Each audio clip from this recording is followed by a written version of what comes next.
In part one of The Seventh Day, Hal Holbrook and guest experts faced the issues of origins.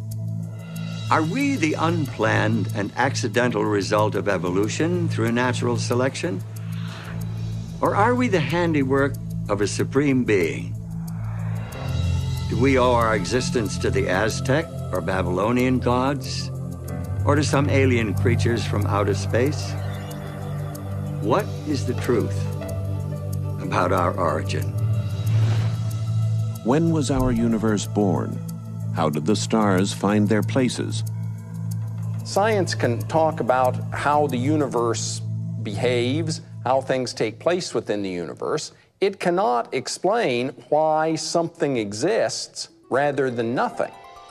By the word of the Lord were the heavens made, and all the host of them by the breath of his mouth.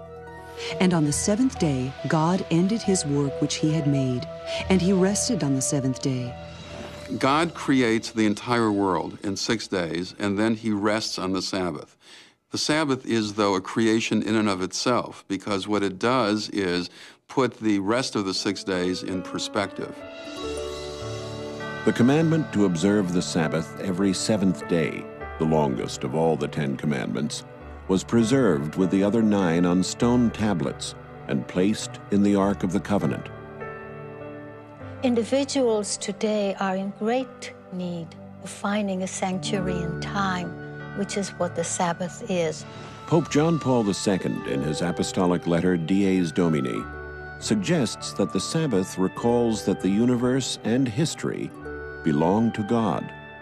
In more than 100 ancient and modern languages, the seventh day of the week was named Sabbath, or its equivalent. As we increase our knowledge of the past, as we unravel its mysteries, the outlines of our history become more and more distinct.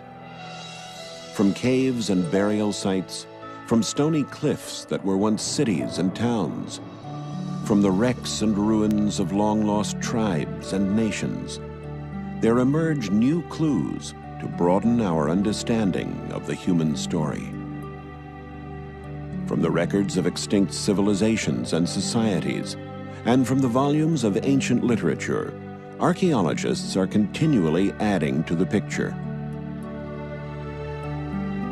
There is a day that sets the weekly structure of time and binds the human family to its beginnings, the seventh-day Sabbath that links us to the Creator. And now, part 2 of the seventh day, Revelations from the Lost Pages of History.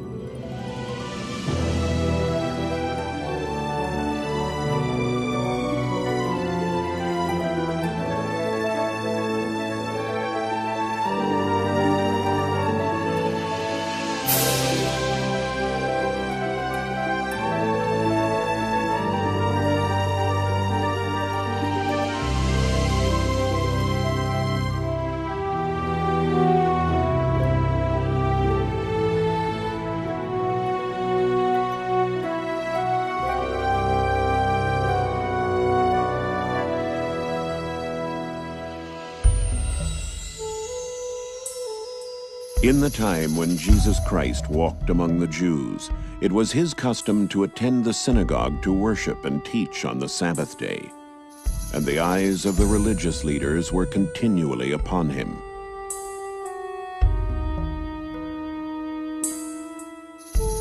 Some of the rabbis of his day argued with him over the proper way to observe the Sabbath. They waited to see if he would heal people on the holy day, so they might accuse him of breaking the Sabbath.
Hello, I'm Hal Holbrook. Welcome to part 2 of the 7th day, Revelations from the Lost Pages of History. What Jesus Christ did on that Sabbath 2,000 years ago was revolutionary indeed. By healing on that day, he won the hearts of the common people. This placed him in direct conflict with the Jewish leaders. By claiming himself to be the Lord of the Sabbath, he challenged their spiritual authority, a challenge that eventually led to his infamous trial and death on the cross.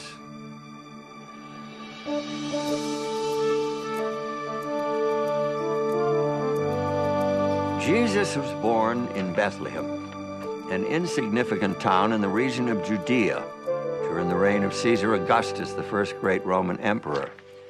At that time, the Roman Empire held within its borders scores, if not hundreds, of religions and cults. From Zoroastrianism in Persia to the mystery cults of Greece to the Druidism of Celtic Britain. Secret initiations and fertility rites were common, and so was belief in astrology. The Romans themselves admired the religion and culture of Greece. They adopted Greek gods and blended them into their own religions. The result was a mixture of ancestor worship, emperor worship, and sun worship, a religion that included not one god, but many.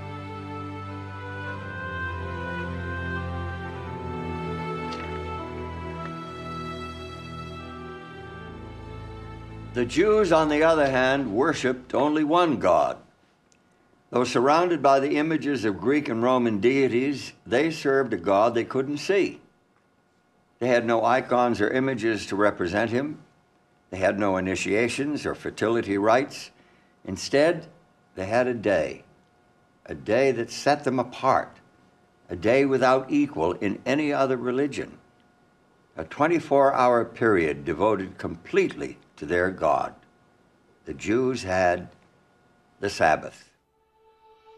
After the Exodus from Egypt, God made a covenant with Israel, and part of that covenant included the 10 Commandments with the commandment to keep the Sabbath, the 7th day of the week, as a memorial of his creation and of his redemption from Egypt. By keeping that Sabbath, which was a sign between God and Israel, they were reminded that he was their God and they were his people. You shall surely observe my Sabbaths, for this is a sign between me and you throughout your generations, that you may know that I am the Lord who sanctifies you. It's safe to assume that the Jews of the first century knew and read the 10 Commandments. The 10 Commandments told them, just as it tells us, that the Sabbath is a memorial to God's creation of the world in 6 days, and also is a memorial to the Exodus from Egypt. For Jews of the first century, the Sabbath was a time of intense spirituality. They related to God who created the universe in 6 days and rested on the 7th, so they too rested on the 7th. As well, in Jewish liturgy, they reflected on the fact that God took them out of Egypt, so the Sabbath became for them a celebration of their freedom. Observance of the seventh-day Sabbath was the unmistakable mark of a Jew. It set him apart from everyone else. It couldn't be hidden. In the eyes of Greek and Roman observers, the Jewish observance of the Sabbath was one of the peculiarities of the Jews. Here is a people that does not work every seventh day, and the Greeks and Romans had nothing comparable to this. First century Jews took advantage of the Sabbath in that they couldn't work and instead rejoiced. They would have a wonderful candlelit dinner on Friday night, often with 2 loaves of bread to commemorate the manna that fell in the desert in the biblical period. They would, on Saturday, probably attend the synagogue, where they had the opportunity to see and perhaps gossip with their friends. And from the evidence that we have, they studied the Torah and worshiped together. Outside observers are repeatedly struck by the oddity of the Jewish refusal to do work on the Sabbath day. One philosopher, Seneca, even says that the Jews devote 1/7 of their life to idleness because they don't work on the Sabbath day. When Jesus arrived on the scene, the Sabbath was being crushed under the weight of arbitrary rules and regulations. The rabbis had turned Sabbath keeping into a meticulous science, devoid of meaning and joy. In the first century, Sabbath observance was a series of don'ts. They forbade the tying or untying of a knot, Cooking, writing more than one letter of the alphabet, the carrying of any burden, including something you might put in your pocket. and a lot of the day-to-day kind of work, like preparing skins and hides and the things that you would need for subsistence. They forbade the kindling of a fire or the extinguishing of a fire, and they forbade travel of more than 2,000 cubits beyond your dwelling place. 2,000 cubits would be about 4,000 feet. The Jewish way of Sabbath keeping was very legalistic. You couldn't move, you couldn't do anything. But Jesus saw that that was a distortion of God's plan for humanity.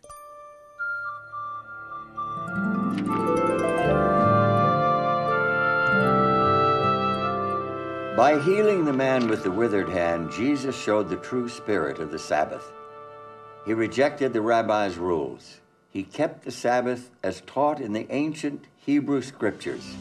According to the Gospel of Luke, it was Jesus' custom to go into the synagogue and worship on the Sabbath day. He did keep the Sabbath, but he did not keep it according to the rules laid down by the Pharisees.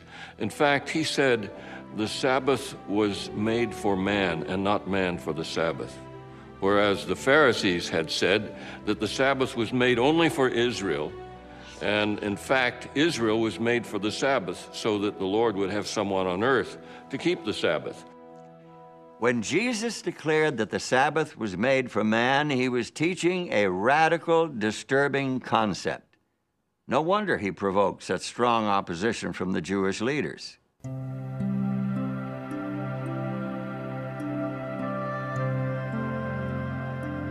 On another Sabbath, Jesus was teaching the people. And there was a woman who had been ill and bent over for 18 years. And he called her to him.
Religious leaders were angry with Jesus for healing on the Sabbath, and they continued to conspire against him.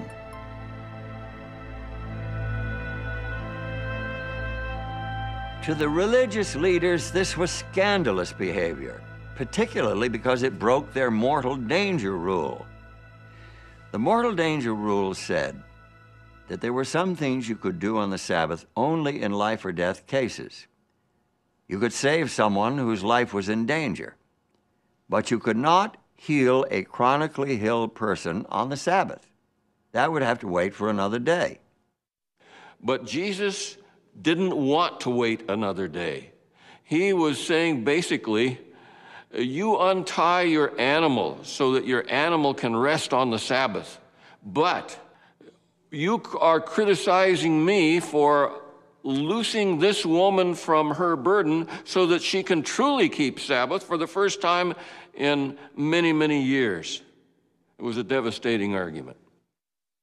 St. John, in his record of the life of Jesus, reports that for this reason the Jews were persecuting Jesus because he was doing these things on the Sabbath.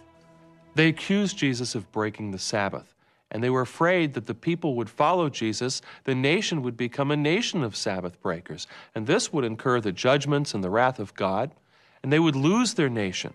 And it was this fear that led to the crucifixion of Christ.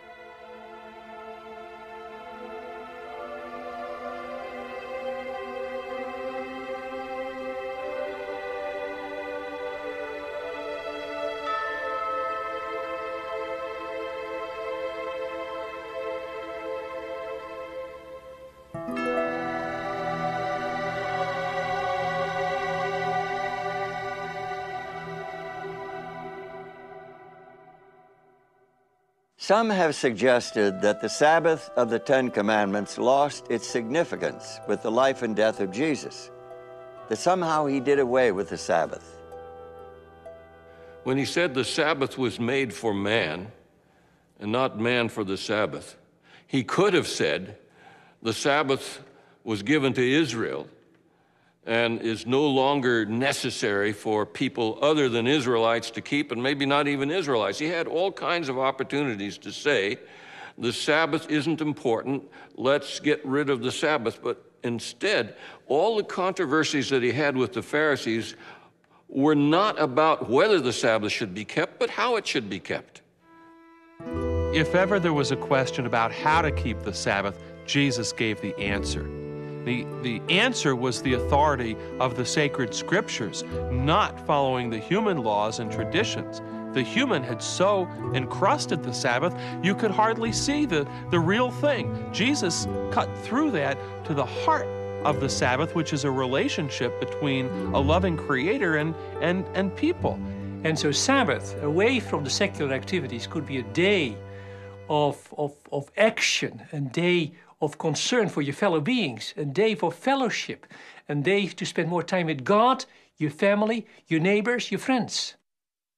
Many devout Christians are surprised to learn that their own weekly day of worship is based on church rules and traditions, and not on the sacred scriptures. Some believe the Bible teaches that Jesus purposely violated the seventh-day Sabbath in order to make way for a new Christian day of worship. This idea lacks both biblical and historical support. Jesus didn't break the Sabbath of the Ten Commandments. What he did was to defy human customs and traditions, and by doing that, he showed what the biblical Sabbath keeping, the true Sabbath keeping, really was.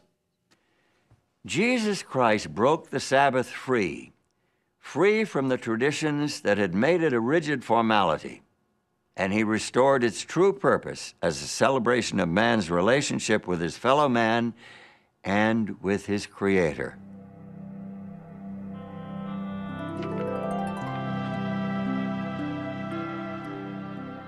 When ye therefore shall see the abomination of desolation spoken of by Daniel the prophet, let them which be in Judea flee into the mountains. But pray ye that your flight be not in the winter, neither on the Sabbath day. With those words, Jesus pointed to a frightening prediction from the Old Testament prophet Daniel. But why would he tell the people to pray that they wouldn't have to escape on the Sabbath, unless he expected them to still be keeping the Sabbath holy?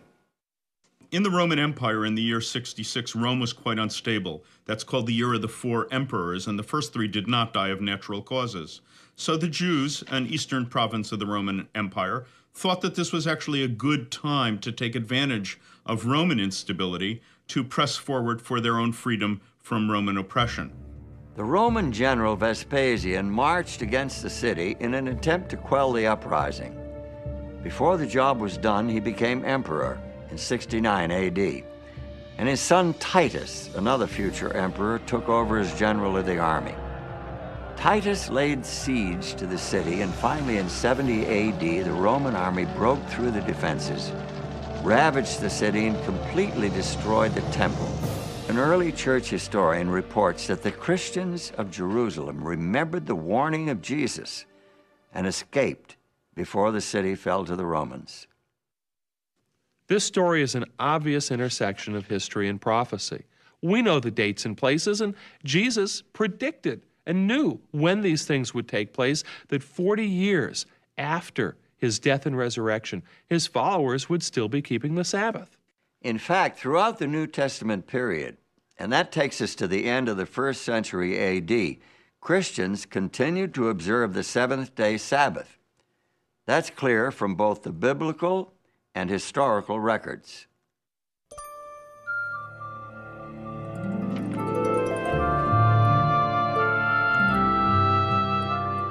The early Christians saw the relation to Judaism not as a kind of a discontinuity, but as a progression.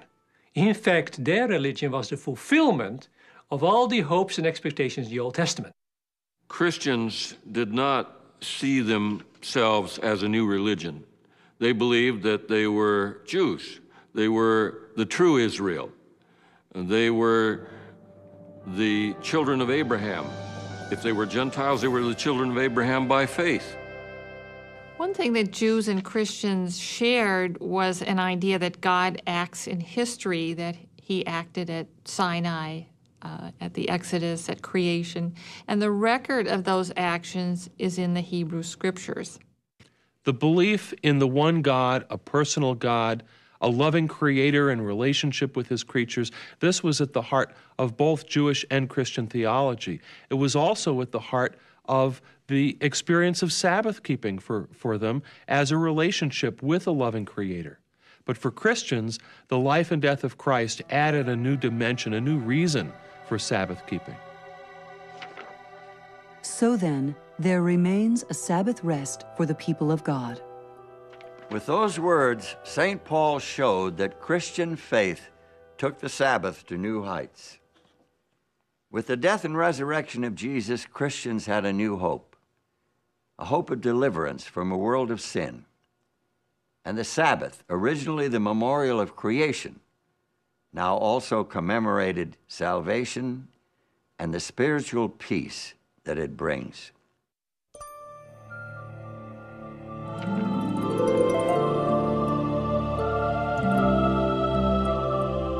This brings us to an intriguing question. If the 1st century Christians observed the Sabbath of the Old Testament, the seventh-day Sabbath of creation and the 4th commandment, why do most Christians today observe Sunday? When did the change from Saturday to Sunday take place?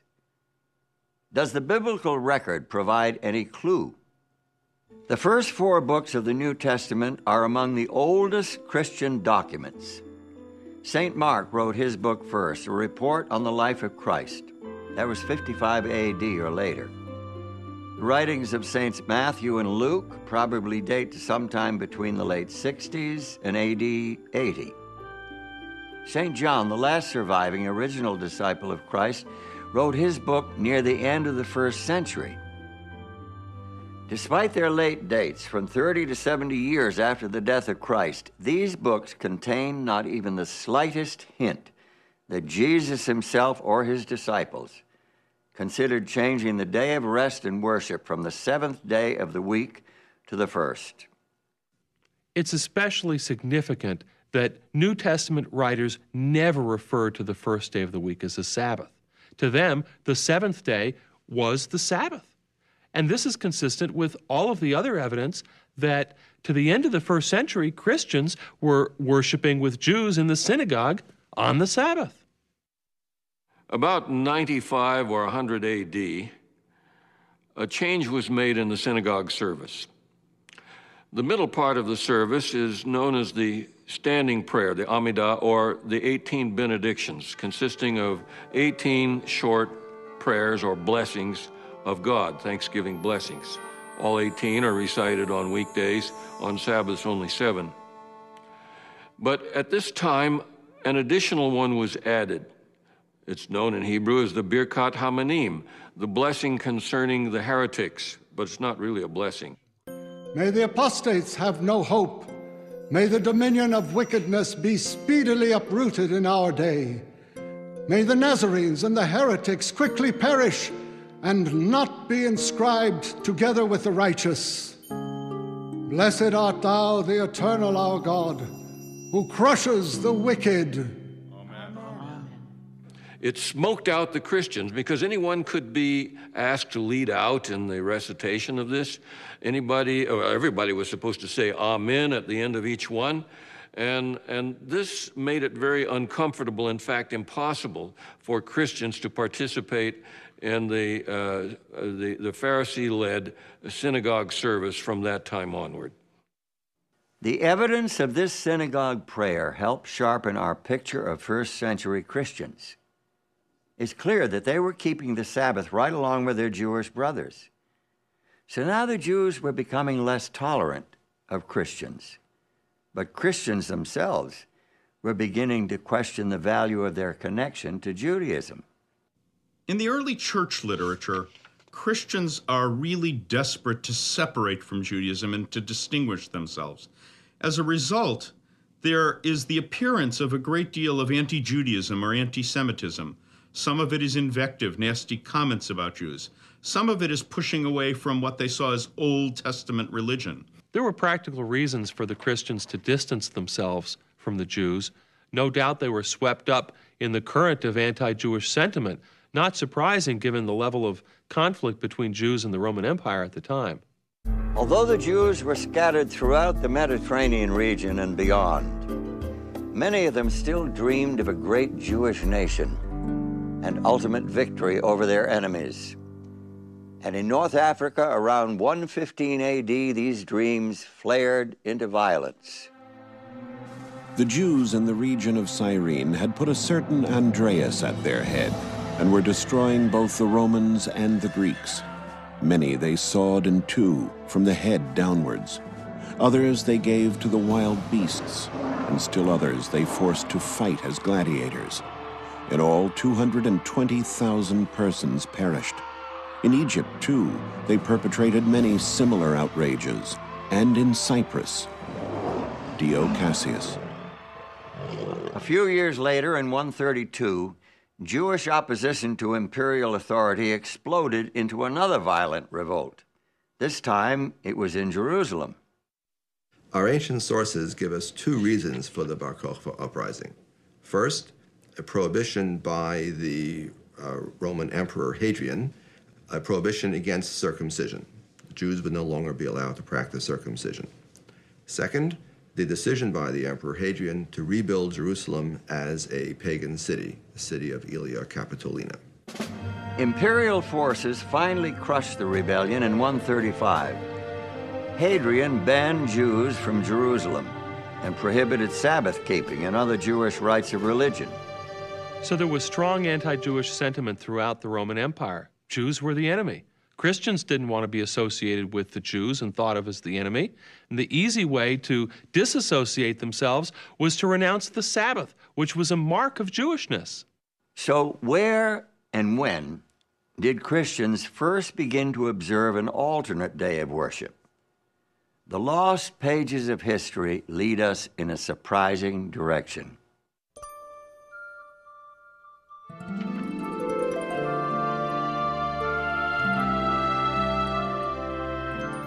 Alexandria, Egypt, founded in 332 BC by Alexander the Great, one of the world's great centers of literature, science, and commerce, a melting pot of religious ideas and classical philosophy. There is solid evidence that Christians in Alexandria were the first to replace Sabbath observance with first day, that is Sunday, worship. This began shortly before 120 AD. One of the first documents that we find pointing to Christian keeping of Sunday is the so-called Epistle of Barnabas. Now, it is not the real Barnabas that we read about in the New Testament in the book of Acts. This is pseudo-Barnabas. It's a pseudepigraphon. It's falsely attributed to him. But it was written apparently by somebody in Alexandria in Egypt where the tendency was to spiritualize everything. And that's what this Epistle of Barnabas does. It doesn't take anything literally. Barnabas believes that the Hebrew Scriptures is a gift to those who truly understand it.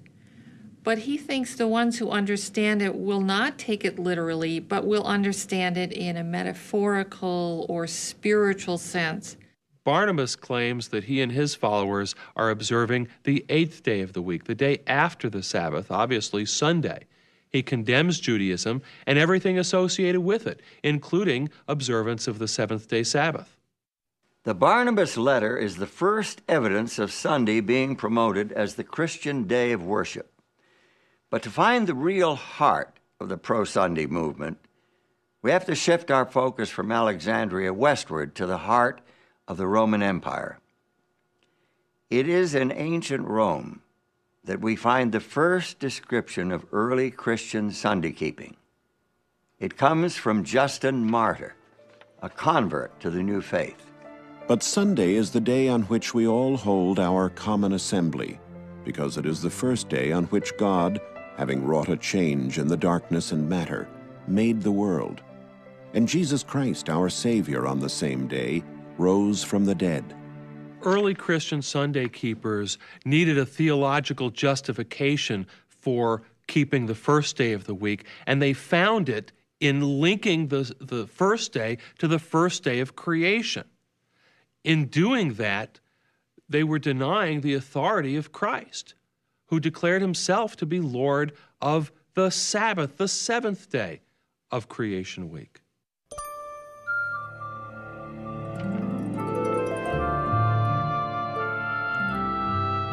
We have reached a critical defining moment in our story. By isolating the weekly holy day from its biblical roots, church leaders cut off the Sabbath from its source of spiritual meaning.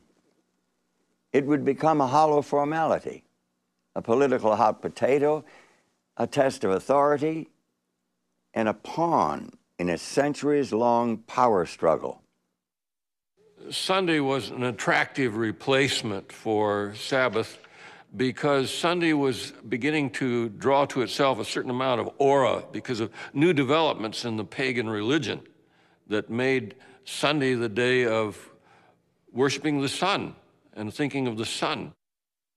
I suppose it was inevitable that elements of pagan worship would find their way into Christianity. Christians were, after all, a small minority in a distinctly pagan world, a world that worshiped mythical gods, dead emperors, and the invincible sun. Historians commonly date the beginning of the Roman Empire as 31 BC. That's when Octavian defeated the forces of Antony and Cleopatra and came back to Rome to rule as the first Caesar, Caesar Augustus. And it was at that time that he shipped back to Rome 2 great obelisks. One of those he set up in the Circus Maximus. You know, it was not only that it was dedicated to the sun god, but it was also a very visible sign that Rome had conquered Egypt, that the dedication on it said, Caesar Augustus dedicates this as a gift to the sun, but it also says, because Egypt has been conquered. And so the people who came to the Circus Maximus to watch the games could see not only this dedication to the sun, but also the realization that the Roman sun god had prevailed over the Egyptian sun god.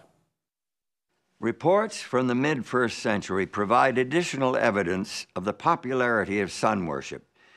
The notorious Emperor Nero commissioned a sculptor to create a statue nearly 115 feet tall, topped with a likeness of his own head in the style of the sun god. When Vespasian built his great amphitheater, which we call today the Colosseum, he took that enormous colossus is the ancient word for statue, that enormous colossus of Nero, changed the features on the face, and dedicated it to the sun god. Emperor Elagabalus was so devoted to his eastern sun god that he took the deity's name. He brought his god in the form of a black meteorite all the way from Syria to Rome and adopted an Eastern lifestyle. And so his Eastern dress and his Eastern orgies and his Eastern behavior brought Elagabalus to grief after 4 years. And even though his god was sent back, the black stone was shipped back to Syria. That sun worship continued. The ancient historian Plutarch reports how the Roman general Pompey went to the eastern Mediterranean to deal with a problem of pirates attacking commercial shipping. This is about 50 BC. Well, he conquered the pirates, captured them, brought them back to Rome. Turns out the pirates were worshippers of Mithras, the sun god. And from those pirates, the worship of Mithras became very popular in Rome, especially among the military.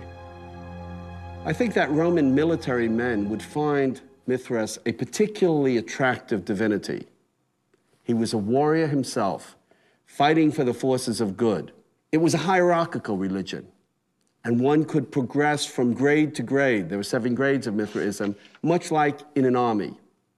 And thirdly, it was a religion of brotherhood and fellowship. They would meet together not only to worship their God, but to eat a meal in common. We hear about Roman soldiers having come back from the east who pray at dawn, facing the east, facing the sun. And this is when we begin to get in Rome a mention of Deus Sol Invictus. That is to say, the unconquerable sun god. Unconquerable because the night tries to conquer the sun in each 24-hour period. But at dawn, the sun has survived. The sun has vanquished the night. The importance of sun-worshipping cults in the Roman Empire is shown during the reign of Aurelian, who was emperor from 270 to 275 AD. He established a state religion that included the worship of both the emperor and Sol Invictus, the invincible sun. He tried to unify all religions under the sun god. Diocletian, who came to power in 284, was also devoted to the sun god. He maintained Aurelian's principle of a state religion and even declared himself to be a god. Eventually, he ordered the persecution of Christians.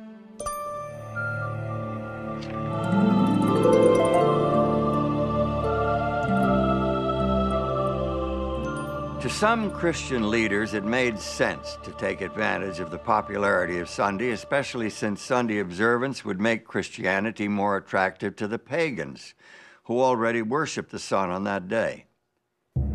For example, the Roman Emperor Constantine was, like Aurelian and Diocletian before him, a worshiper of the sun. He was the first emperor to profess belief in Christianity.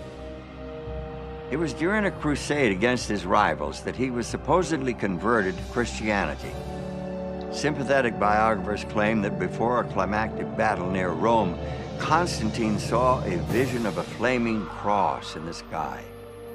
He credited this vision with his subsequent victory and declared himself to be a Christian. Historians debate whether or not Constantine's conversion was genuine, since he maintained his pagan superstitions throughout much of his reign. He consented to baptism only as he lay on his deathbed. Still, his reign did mark a dramatic turning point in the history of Christianity.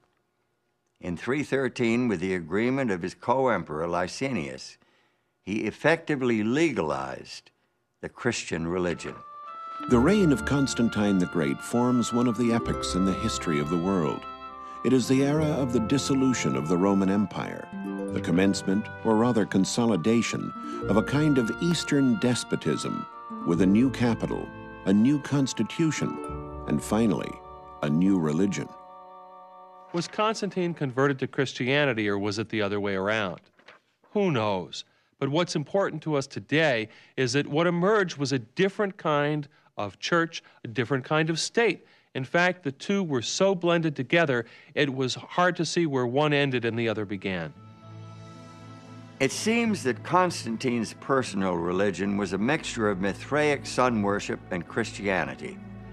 According to his Christian biographer, Eusebius, he taught all his armies to zealously honor the Lord's Day, Sunday, referring to it as the day of light and of the sun, distinctly pagan terminology. Take a look at this passage from his famous Sunday Law of AD 321.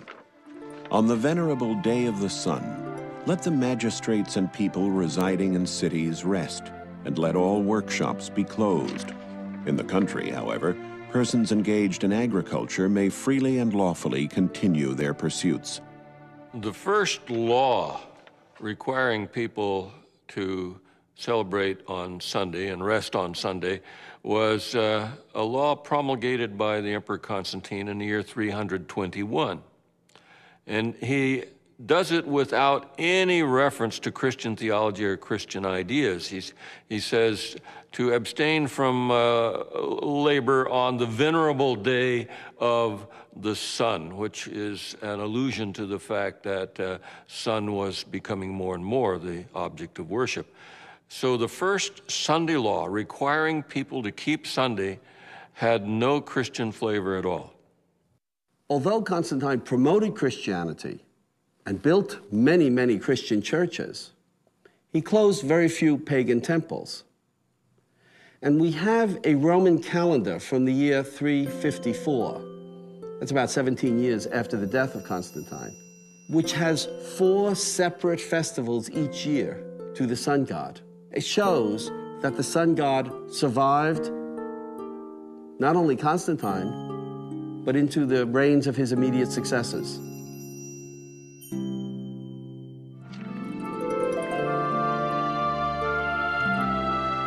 The Constantine's Sunday law settled the Saturday-Sunday issue, not according to the records from the ancient city of Laodicea, where church leaders met near the middle of the 4th century.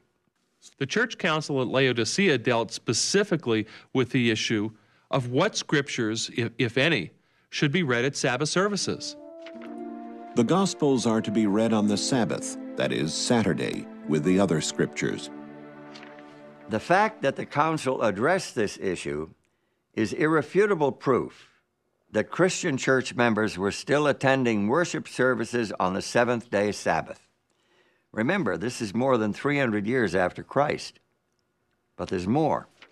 Christians must not Judaize by resting on the Sabbath, but must work on that day, rather honoring the Lord's Day, and if they can, resting then as Christians.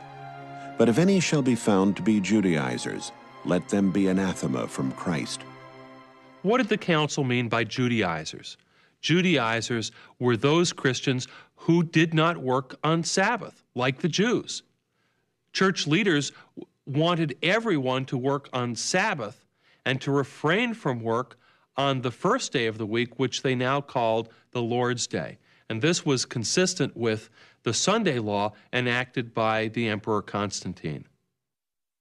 In spite of the popularity of sun worship and the Sunday laws of emperors, many Christians continued to worship on the seventh-day Sabbath. In fact, Christian churches that abandoned the Sabbath were in the minority. For although almost all churches throughout the world celebrate the sacred mysteries on the Sabbath of every week, yet the Christians of Alexandria and at Rome, on account of some ancient tradition, have ceased to do this. Without question, Christians were still observing the seventh-day Sabbath clear down in the second half of the 4th century. In spite of theological arguments, anti-Jewish prejudice, and the decree of an emperor, the Sabbath of the Creator was not dead. The succeeding centuries saw the Sabbath at the heart of controversy between popes and patriarchs. The weekly day of rest and worship became a test of church authority and a sign of submission to the sovereignty of a new kind of religious government. It became a major cause of the great rift that divided the Christian church for 900 years.